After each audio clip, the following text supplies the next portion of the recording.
बिस्मिल्लाहिर्रहमानिर्रहीम। अस्सलामु अलैकुम। मोहतरम नाजरीन, एक रोज़ हज़रत अली करमुल्लाह वजहुल करीम अपनी बारगाह अक़दस में मौजूद थे। एक मालदार शख्स आया और बहुत परेशान था। इसके चेहरे पर परेशानी और दुख के आसार नुमायां नज़र आ रहे थे। इसने हज़रत अली रज़ियल्लाहु ताला अन्हो की बारगाह अक़दस में अर्ज़ की, अमीरुल मोमिनीन, मैं बहुत परेशान हूँ, मेरी परेशानी आप ही दूर फरमा दीजिए। हज़रत अली रज़ियल्लाहु ताला अन्हो ने फरमाया, क्या मसला है, कौन सी बात है जो तुम्हें मुझ तक ले आई है। इस मालदार शख्स ने अर्ज़ की, अमीरुल मोमिनीन, मैं अपनी प्यारी बेटी का रिश्ता करना चाहता हूँ, फिर डर जाता हूँ कि मेरी बेटी कहीं दुख और तकलीफ़ और परेशानियों में मुब्तला न हो जाए। मेरी बीवी से मैं सलाह बाहम करके आपके पास आपकी खिदमत अक़दस में हाजिर हुआ हूँ। मुझे कोई ऐसा घराना बताएं जिससे मेरी बेटी का घर आबाद रहे और हमेशा हमेशा के लिए खुश रहे, और हम अपनी प्यारी बेटी का घर हंसता बसता देखकर हमेशा खुश रहें। इस मालदार की हर बात में वजन था, इसलिए हज़रत अली रज़ियल्लाहु ताला अन्हो ने फरमाया, अपनी बेटी का रिश्ता करते वक्त सिर्फ 3 चीज़ों का ख्याल रखना। आपकी बेटी का घर हमेशा आबाद रहेगा, इसको अपना घर जन्नत महसूस होगा। आप रज़ियल्लाहु ताला अन्हो ने फरमाया, बाप के घर में बेटी तो मलका होती है, और बाप इसीलिए तो फिक्रमंद होता है जब बेटियां बाप के घर में जवान हो जाती हैं। बाप को अपने घर की 4 दीवारी छोटी लगने लग जाती है, ताकि इसकी बेटी को कभी भी गर्म हवा भी छू कर ना गुजरे। इसलिए मालदार शख्स ना ही तुम्हारी बेटी को तुम्हारी दौलत खुश कर सकती है, ना ही ऊंचे मकाम वाले घर खुश कर सकते हैं। इसलिए जब भी अपनी प्यारी लाडली बेटी का रिश्ता करने लगो तो सिर्फ 3 चीज़ों का ख्याल कर लेना। आपकी बेटी का घर आबाद हो जाएगा, वो बहुत खुश रहेगी। मालदार शख्स ने अर्ज की, या अमीरुल मोमिनीन रज़ियल्लाहु ताला अन्हो, वो कौन सी 3 ऐसी चीज़ें हैं या कौन से ऐसे अमल है जिनको हम जांचें और फिर अपनी बेटी का रिश्ता करें। हज़रत अली रज़ियल्लाहु ताला अन्हो ने फरमाया, ऐ मालदार शख्स, याद कर लेना, अपनी बेटी का रिश्ता इस जगह इस घर में ना करना। अपनी बेटी का रिश्ता मत करना जहाँ जिस घर में घर के फैसले औरत करती हो, मर्द इस औरत के फैसले पर अमल करते हों। अपनी बेटी का रिश्ता कभी भी ऐसे घर में ना करना, वरना आपकी बेटी का घर बसने से पहले उजड़ जाएगा, बर्बाद हो जाएगा। आपकी बेटी मुरझा जाएगी, आपकी बेटी की दुनिया बर्बाद हो जाएगी। मोहतरम नाज़रीन, और हमने ये देखा है, जब बेटियों के रिश्ते टूटते हैं तो जितनी भी हसीन लड़की क्यों ना हो, वो इस दुनिया में बेनाम हो जाती है। इसको ना घर वालों से प्यार मिलता है, ना मेके वालों से प्यार मिलता है। वो मेके वालों पर और अपने शोहर पर खुद को बोझ समझने लग जाती है, और ऐसा हमने देखा है, भाइयों ने भी बहन को बोझ करार दिया है। ऐसे कई घर हमने अपनी आंखों से देखे हैं। इसलिए इसको हर छोटे और बड़े को ताने देते हुए सुना है और देखा है।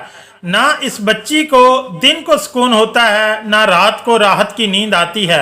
वो माँ बाप को देखती है तो इसी फिक्र में रहती है कि मेरी वजह से मेरा मेका यानी माँ बाप, बहन भाई, पूरा घर परेशान है, और वो घुट घुट कर मरना शुरू हो जाती है।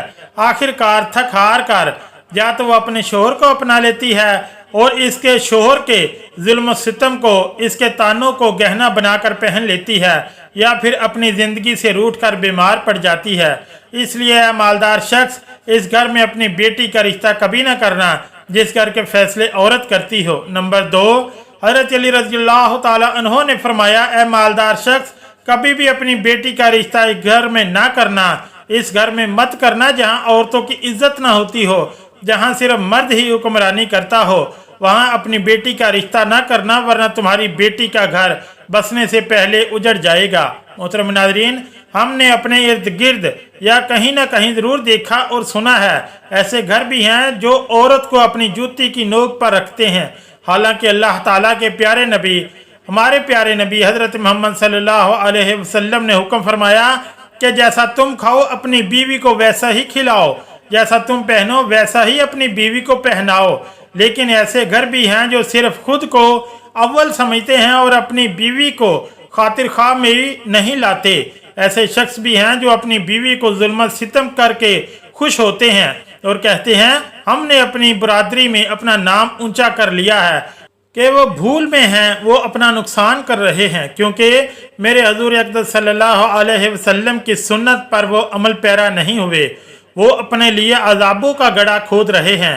اس لیے اے مالدار شخص، اپنی بیٹی کا رشتہ اس جگہ مت کرنا جہاں عورتوں کی عزت نہ ہوتی ہو۔ حضرت علی رضی اللہ تعالیٰ عنہ نے فرمایا، اپنی بیٹی کا رشتہ اس جگہ کرنا جہاں اس کا خاوند اپنی بیوی کے ساتھ نرمی، خوش خلقی اور حسن سلوک کے ساتھ پیش آئے، جو اپنی بیوی کے حقوق ادا کرنے میں کسی قسم کی غفلت اور کوتاہی نہ کرے، جو اپنی بیوی کا اس طرح ہو کر رہے کہ کسی اجنبی عورت پر نگاہ نہ ڈالے، جو اپنی بیوی کو اپنے عیش و عشرت میں برابر شریک سمجھے، جو اپنی بیوی پر بھی ظلم و ستم اور کسی قسم کی بے جا زیادتی نہ کرے، جو اپنی بیوی کی خوبیوں پر نظر رکھے اور معمولی غلطیوں کو نظر انداز کرے، جو اپنی بیوی کی مصیبتوں اور بیماری اور رنج و غم میں دل جوئی، اعتماد داری اور وفاداری کا ثبوت دے، جو اپنی بیوی کو پردے میں رکھ کر عزت و آبرو کی حفاظت کرے، جو اپنی بیوی کو ذلت و رسوائی سے بچائے، جو اپنی بیوی کو دیانت داری اور دیانت کی تاکید کرتا رہے اور شریعت کی راہ پر چلائے، جو اپنی بیوی کے اخراجات میں بخیلی اور کنجوسی نہ کرے، جو اپنی بیوی پر اس طرح کنٹرول رکھے کہ وہ کسی برائی کی طرف رخ بھی نہ کر سکے۔ حضرت علی رضی اللہ تعالی عنہ نے فرمایا، اے مالدار شخص، تیسرا عمل اپنی بیٹی کا رشتہ اس جگہ پر بھی مت کرنا جہاں ان کے کنبے یعنی ان کے خاندان میں طلاق بہت زیادہ ہو۔ وہ گھرانہ جتنا بھی امیر ہوگا، کیا ان کے پاس 1000 اونٹ کی قطار بھی کیوں نہ ہو، اپنی بیٹی کا رشتہ اس خاندان میں، اس گھرانے میں، اس گھر میں کبھی نہ کرنا جہاں عورتوں کو طلاق دینے کا رواج بہت زیادہ ہو۔ حالانکہ ایسے لوگ اللہ تعالیٰ کی پکڑ میں آتے ہیں۔ میرے اللہ تعالیٰ کے ارشاد مبارک ہے، طلاق دینا بدترین عمل ہے، کیونکہ یہ عمل شیطان کو بہت پسند ہے۔ اللہ تعالیٰ نے طلاق کے لفظ پر اور طلاق دینے والے پر بہت غضبناک ہو جاتے ہیں۔ محترم ناظرین، آپ خود سوچئے، جس عمل پر پروردگار عالم غضبناک ہو جاتے ہیں، وہ انسان اس دنیا میں ذلیل و خوار ہوگا اور آخرت میں وہ کیسے رسوا ہوگا، بلکہ وہ تو خوار ہوگا سمجھو۔ اس لیے اے مالدار شخص، ان 3 چیزوں پر عمل کرو اور اپنی بیٹی کا رشتہ کہیں کر دو، کیونکہ یہ سنت عمل ہے، اور آپ کی بیٹی ہمیشہ خوش رہے گی اور آپ کو بھی دعائیں دے گی۔ وہ مالدار شخص آیا تو مایوس ہو کر تھا، لیکن حضرت علی رضی اللہ تعالی عنہ نے ان کے ذہن کے سارے فطور ختم کر دیے اور ہمیں بھی سمجھا دیا کہ اپنی بیٹیوں کے گھر کیسے پسند کرنے ہیں۔